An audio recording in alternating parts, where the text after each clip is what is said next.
Hi, welcome back to On the Volley, or OTV, as we're also known. I'm just going to do a quick one. I've just watched the Man City versus Chelsea game. Obviously very pleased with the result. Another great performance by City, getting in there with a 1-0 win. This is several times now we've done this in the last few games. Getting those results, getting those wins, and obviously this was a very important one in terms of the title race.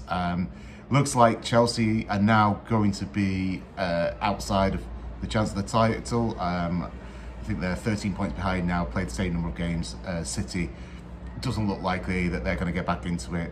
Liverpool still have a chance. They have a chance to get within 5 points of City with their game stand and also the game at the Etihad. But going on to the game against Chelsea, I thought a very well-controlled game by City. They dominated the first half.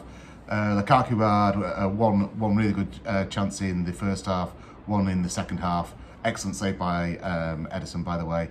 But the game's being decided by a Kevin De Bruyne goal.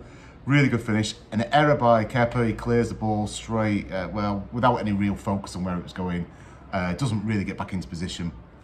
And De Bruyne comes in with the precision finish, biliardo as they called it on the Italian commentary.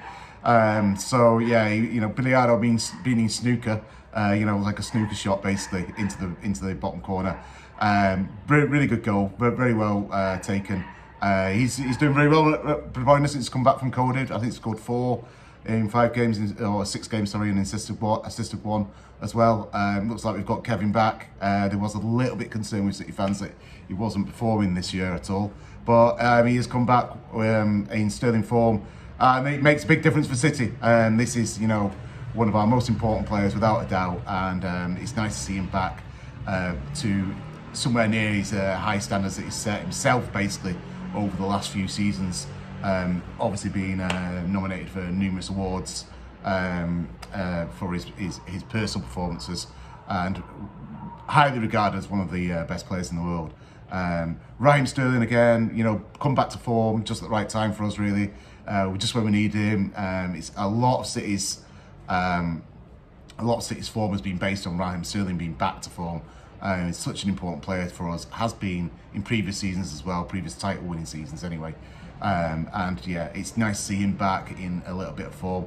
Phil Foden and Jack Grealish playing again together today for the first time since their night out. I hope they don't go on a big one now, tonight, because they won't be playing again together for another few months.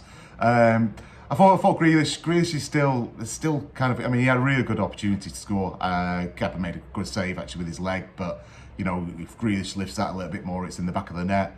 He struggled a little bit at City, but we always have this with new players coming into the team. Everyone's very quick to berate them for not getting straight up to the level of the rest of the team. It's a difficult team to come into. There's a lot of quality, and I think Grealish will come good eventually. We'll give him a season and a half maybe, to rediscover some of the form. He does turn away from the defence a lot, I've noticed, rather than actually trying to attack them when he receives the ball in wide areas, which he didn't used to do for Villa, which is, I think, why he came with such a big price tag, because he was an exciting player to watch when he was doing that. When you turn away and then passing the ball back, it's not so exciting to watch, and also it's not going to generate the correct result at the end of it. I'm going to go on. It was a conversation we had actually on one of our podcast midweek, which was I was asked a question about the City number 9. Now today, this is the game where I believe we need a number 9. And it's not anything to do, I'm not going to criticise Guardiola, he's a fantastic manager, I'm not going to second guess him at all. But I think in these games, it really shows when we don't have a number 9.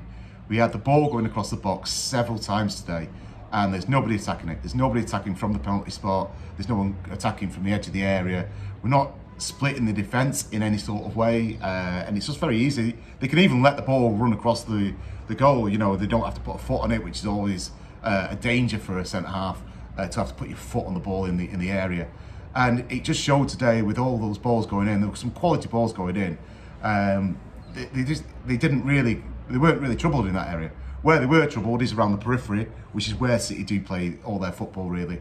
When they don't play with a 9, and when they play with a false 9, that's when they seem to struggle a little bit. But those centre halves can then go and fill in behind the wider players and block where City get to, get into the byline, cutting the ball back. But who are they cutting the ball back to?